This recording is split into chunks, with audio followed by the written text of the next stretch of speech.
I want to give you an update on H.R. 1207, the bill to audit the Federal Reserve. We're making great progress because a lot of you have helped encourage your member of Congress to co-sponsor the bill. We now have about 39 co-sponsors of the bill. It's been introduced in the Senate, and we're picking up a lot of momentum. And to me, this is very, very important that we do this. The atmosphere in the Congress has definitely changed. It's changed with their attitude about the Federal Reserve System, but overall, there's a tremendous push by the American people for the Congress to wake up and have more transparency.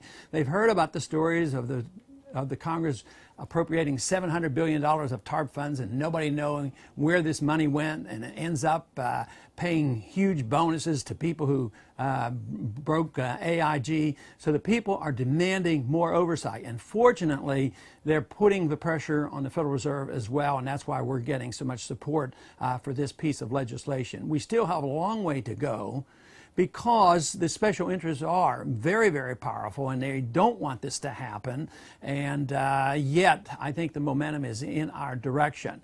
In 1950, the law was changed, and it exempted the Federal Reserve of any auditing procedures, and they've run wild since then. And what needs to be done is a certain portion of the code has to be repealed, so that when we ask questions to the Federal Reserve, they have to answer these questions. So to me, this is very, very encouraging, and that we have to keep the heat on. And this has been a project of many groups around the country to get more co-sponsors, because ultimately the Congress will respond if there's enough pressure by the people.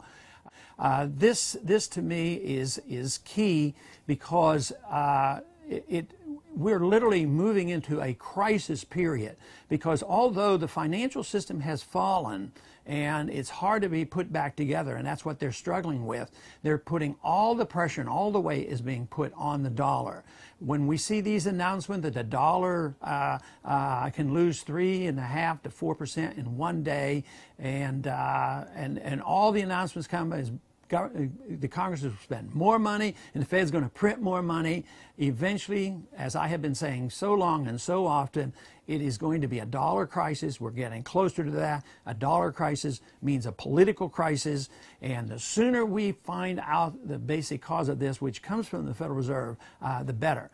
I have argued, of course, that we don't need the Federal Reserve. It's not part of our Constitution. We should get rid of it, but it doesn't happen that way. But if we can get the audit and get the books open, make them answer the questions, I am convinced that the American people will be so outraged that then we will have reform of the monetary system. We will be forced to live within our means, and we need to do this through a transition period rather than waiting for the crisis to hit. But we're approaching that crisis period, so hopefully we can handle this in a more deliberate fashion.